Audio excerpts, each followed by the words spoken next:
Welcome back to the channel. Welcome back to now episode 5 of the Freshman 15 podcast. Sitting right here alongside Tyler Moore of More Outdoors and a lot more other stuff. And talking about the college football landscape in about 15 minutes, in and around 15 minutes, I should say. So let's get right into it, hop to it. Time's ticking, time's on that clock. Ghost Man, what's going on? Not too much, man. Looks like you got a new setup there. Been a busy weekend for you. Yeah, packing, moving on up like the Jeffersons, George and Wheezy. But we're here, man. We're here. Top floor. Hey, man, it's Wednesday. We got a big game tomorrow. I mean, you have a big game tomorrow. It's your Hokies versus West Virginia. I mean, I'm hoping for the best. I pray for the worst. So hey, it's gonna be rocking, man. That's all that matters. It's gonna be rocking. Man, you hear Enter the Sandman, you know it's about to go down though. So yeah, that's an exciting one, man. It's an exciting one. But you know what? I'm not gonna jinx it tonight. I'm gonna leave them off the table because I feel like I'm gonna jinx them so bad. I'm red hot in certain areas of my my picks, if you know what I mean. But we'll discuss that a little bit later on. So actually, a game that you talked about last week to kind of kick us off from our Saturday spotlight was Purdue and Syracuse. So you brought it up. It was kind of under the radar by a lot of people for some reason. You had a guy you had your eye on. Did that game and that player live up to your hype? Oh yeah, so I had actually, I went into halftime of that game. It was 9-3 at halftime, and people are like, "Oh, this is a snoozer," and I was like, "Man, Garrett Schrader, they said that he had gotten Heisman votes. He had torched UConn the week before. So if I read the stat line to you, 39-55, 424 yards, 3 touchdowns, 1 interception. That's actually Aiden O'Connell's stat line." And he lost. They ended up losing that game. So Schrader's stat line was actually he was 13-29 for 181 and 3 touchdowns. So like he didn't have those yards like he did against UConn, but he had those yards at the end when they counted, that final drive when it actually counted. So it was a good game. I think it was like 28 points scored in the fourth quarter. So I mean, it was there at the very end there were 6 lead changes in the fourth quarter, if I remember correctly. There were 6 lead changes, and I mean, I was hype. I know Twitter was talking about it and stuff like that, but I mean, it's like, man, I called that game. I knew that game was going to be the one. I'm gonna talk about the other one I called later, but man, I knew that game was going to be the one because, like I said, it was a stifling defense, both sides. The Dino Babers defenses, and then the Purdue's defense, and then in the fourth quarter, man, it took off, and I was pumped for it. It's always like that, man. Those games in the Carrier Dome are always like that. They're crazy, they're hype, and Aiden O'Connell dropping that many yards through the air. Insane, man. Insane. So I'm going to mix these two together because this was my Saturday spotlight, but also was your upset pick. And that was Texas Tech at NC State. So I know I picked that game to spotlight it, but I'll let you take the lead on this one, kind of lead the way. Go through Texas Tech at NC State. Yeah, so Texas Tech, NC State. I feel like that Texas Tech, their quarterback Donovan Smith, he doesn't seem like during that game, it didn't seem like he could read a defense very well, but almost like NC State wanted to give that game to Texas Tech too. Like they were just hanging around, even though it was like 21-7 most of the game. It just felt like they were going to hang around because Devin Leary, my guy, he didn't do anything. I think he only had like 128 yards passing or something like that. But it seemed like they were just hanging around. Fourth quarter came around, you're like, man, are they gonna get this? And then the 2 costly interceptions by Donovan Smith, they're almost like boneheaded plays. So but you go ahead and take the rest from there. Yeah, man. Yeah. So, I mean, I'm watching that game through the highlights, of course, because I missed out. And I was really confident Texas Tech after they beat Houston, that's a big rivalry game, in-state rival. They beat Houston. They beat them in dramatic fashion as well. And you kind of saw the grit from Donovan Smith thinking that it would carry over and he'd have that effect. Again, hence the Saturday spotlight. And then you watch the offense come out, and the offense was bad, like real bad. Like their first 4 drives were ending in punts. Then when you finally get something going, you have, like you said, that pick 6 down in NC State territory. So I was like, okay, yeah. I mean, it was just, they got the game going to the roughest way possible. And then you talked about Devin Leary. I think I said it too. I'm like, Devin Leary showed me something. Yeah. He didn't have to. Didn't have to do anything. I mean, it was a kind of a snoozer for him too. He didn't have to really do anything with the ball in his hands. Plus, you think about that, when you go down 20-0, I mean, what else were you going to do? And I guess Tech could have gotten back into the game, and NC State could have given it away to them.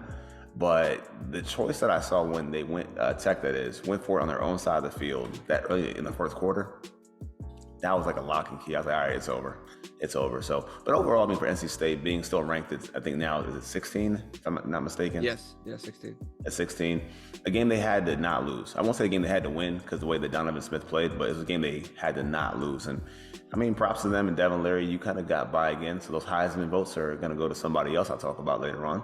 But it is what it is, man. It is what it is. Now, for me, my upset pick was A&M at Miami. Mm-hmm.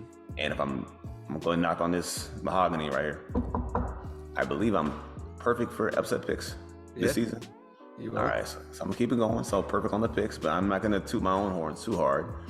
But I will say this, though. That game for Miami, though, just watching that game, and I know it's an upset by ranking and such, but Miami, they lost that game not so much on Texas A&M, but more so on just their mismanagement. You got 2 field goals you missed in the first half. Then you have a 12-play drive, which, by the way, ends in a missed field goal as well. Then you have the muff punt, and then A&M will score right after that for a touchdown. It's just they never got anything going. When they did have something going, it's just what they chose to do with it. Mm-hmm. So you then open the second half, and then A&M goes 75 yards for a touchdown. Now, that was probably their longest drive of the game. I got to double-check that, but that might have been their longest drive of the game. And then with Miami and Cristobal, he gets really conservative in the red zone, like really conservative in the red zone. So you're down 2 scores. I get it. You want to take the points. And I mean, conventional wisdom says, okay, take the points. We'll be back down here. But it's like, why didn't you just go for it? Because at that point, A&M never showed you they could take it down the field on you, except that one drive anyway.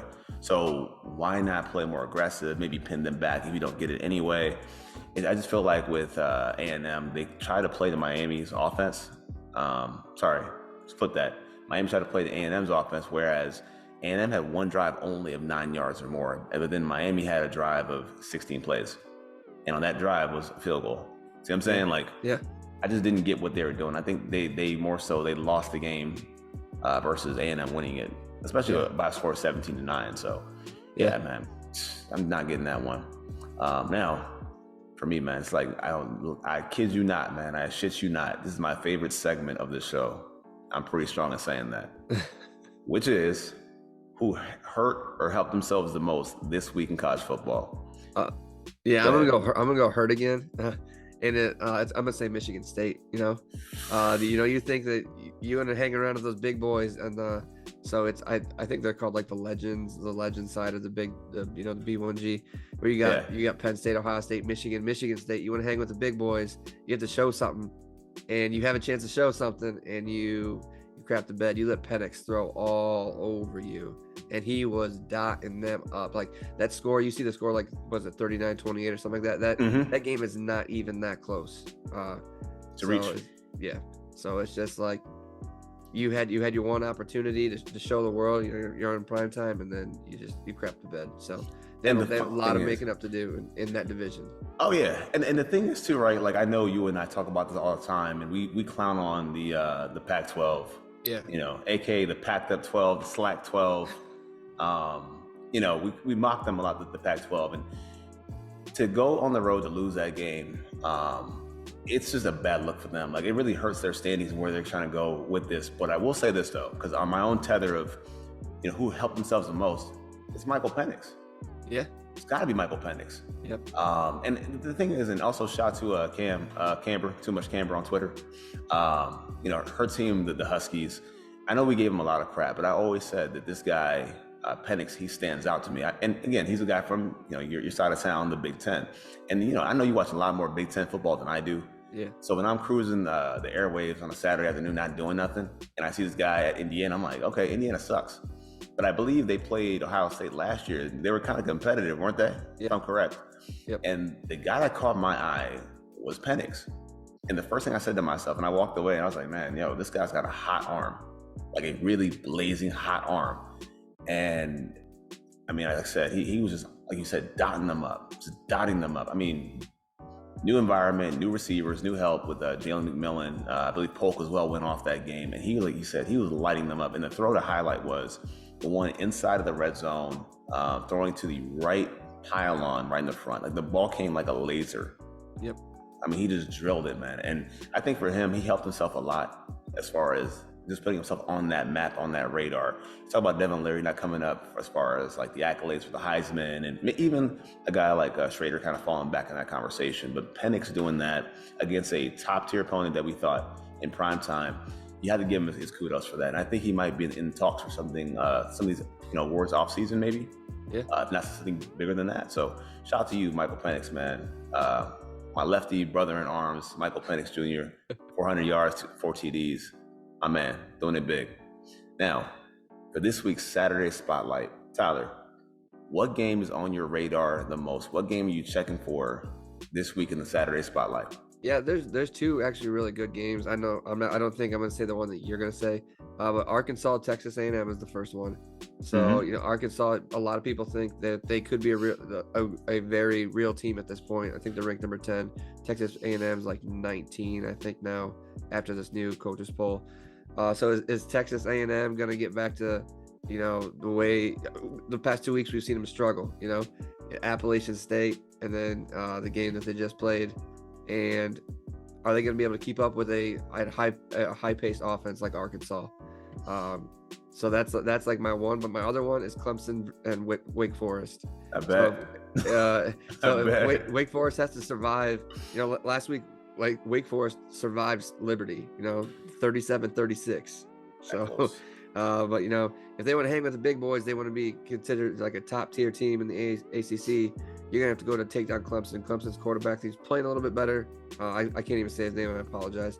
So if he's been playing better. If he wants to, this could be a good statement game for him against a ranked opponent. So I think that's my main one is Clemson, Wake Forest. I can see that though. I can definitely see that. It's funny you talk about that wanting to be the man. You got to beat the man. So that happening of all places, because the game is in Wake Forest, right? It's at Wake Forest. Yeah. Of all places in the state of Ric Flair, to beat the man, to be the man, you got to beat the man. So if they can pull that off, Wake Forest, I mean, that's a big one. And just for them to kind of shake that off, kind of like shake off that loss on Liberty, who, by the way, Liberty's a tough opponent. They've been a tough out for a lot of teams as well. But for DJ, and me too, can I say his name whatsoever? I almost said ukulele for a second. For him to play that game and hopefully him to kind of cement himself and be tired of the rumors and tired of the people talking trash about him. Yeah. Like Tyler, for example. To do that is key. It's critical. So that's a good Saturday spotlight. You kind of stole my thunder to lead off with, but I did also have Arkansas and A&M as well. Okay. And again, as far as shaking off the haters, that does go back to A&M also. I know I talked about them a lot on this show, talking to them about losing to Appalachian State. Again, kudos to Appalachian State. But they can put that game behind them even further in the rearview mirror by beating a good, like you said, Arkansas team that I do think Arkansas can score, and they are a pretty capable offense. The problem is that their defense, they've been in a lot of inexplicably close games with some opponents that you're like, what's going on here? Yeah. So Missouri State's an example, and I feel like with them playing a tight game against Missouri State, also a tight game against Cincinnati, it just feels like their luck might run out, and they're just up for it. So not saying it's a win by A&M, but it's going to be one where you got to kind of watch what happens there. So that's my Saturday spotlight. Yeah, my third one I thought that you're going to choose was Florida and Tennessee. So because that's another good one. I got to leave Florida alone, man. Got to leave him alone, man. I've ridden that hot hand so much, but Richardson does have to kind of show me something as well. Again, he's a guy that people talk about in the NFL draft. So he's got enough eyes on him besides me. So I'm going to let him kind of do his thing. I'm going to look the other way. But that is a game to watch as well. Tennessee, the Volunteers and the Gators. Yep. Yeah. That's a big one in the SEC for sure. Yeah. Now, hot stuff, man. Hot stuff. We have our upset picks, man. So let's serve them up today with our upset picks. I'm gonna go ahead and start off first with my upset special, and it's probably predictable for some of you guys. Maybe it's not, but I'm gonna take this one all the way over to the Cyclones, the Iowa State Cyclones. Is that That's yours too? Yeah. Yeah. There we go. All right. Well, tell you what. You know what? You first, man. Go ahead. Yeah. So, it's usually like once a year, Iowa State will play up to their opponent, and it's just like, wow. So, I mean, they beat Iowa earlier this year, but I mean, that was a strong defensive game, but they're playing against number 17 Baylor. I know they have Oklahoma State down, so it could be one of those games, but like, if I'm hedging a bet, I'm saying it's the Baylor game. They, like I said, one big game a year usually, and this is the one. And that's the thing with Baylor. Baylor tends to kind of Baylor themselves when they shouldn't. And that's what I think about Baylor also. Now, I will take this one to Ames and the Cyclones for the things that you said. And there's always some janky shit that happens over in Ames all the time. It's the environment, and they have seen their fair share of tearing down goalposts and knocking off ranked teams. We've seen, I think, when they beat of all teams, I believe, was Oklahoma at Oklahoma. I know it wasn't in Ames, but they do play up to their competition. They do make these things happen. And Jamel Brock has been pounding that rock. So you talk about an upset special. You and I see the same thing. And hopefully, you can ride my hot streak too and get on the bus. Yeah. For these upset picks and stay perfect and stay fresh. But I do think for this one, it might be Baylor taking the L at Ames. Like it a lot, man. 100% agree on that one. That was when I seen like the thing. I seen the schedule for this week. I'm like, yep, that's the one, because it just stands out, man. It's just one of those ones that stands out. It was like a flashing red light, like you just knew it. Like, oh, yep. It was like, man, football guy, show me a sign. It just went illuminated right there in front of you, man. But yeah, that's the one, man. That's the one. So hey, before we slide up out of here on the freshman 15, man, any final thoughts and predictions? Anything big or small? No, so I mean, the SEC's got a good schedule this week. Big Ten starts Big Ten play. You got Ohio State versus Wisconsin. Wisconsin has not been that good this year, so I'd say Ohio State by 21 in that game. And it's the Saturday night game at 7:30. So, but yeah, I expect Ohio State to win big against a struggling Wisconsin team. And shout out to my Hokies tomorrow, man. Like I said, I will hope for the best, but pray for the worst. Cause I know what happens on these type of situations for my Hokies. But also, I will say this too: a game that I'm watching, just not for them to win the game, because I don't think it'll go well to win, go well to win. But the local team, the Terrapins, I want the Terrapins to show something. Yeah, against Michigan, I want them to show something. Ever since making that move to the Big Ten, they've been kind of the punching bag, and of course, they're going to be the punching bag. But I want them to kind of take that leap and not be one of those teams, to not be an Indiana that we make fun of, to kind of grow out of that step. Just for me, for the hometown squad, not my hometown squad necessarily, but the state. So if the Terrapins can put on, that'd be a nice little thing to happen that way. But other than that, man, now how we do out here. Yeah, so, they got good wide receiving core. I think they're probably second in the Big Ten behind Ohio State, but they got to take care of Michigan. That's a tough task for anybody. Like I said, pray for the worst, hope for the best. Yep. And this has been the best. So, best show, the best co-host I could ask for, man. My guy Tyler Moore. So, for me, LP Cruz, this has been the Freshman 15 podcast. As always, thanks for watching. Peace. Peace.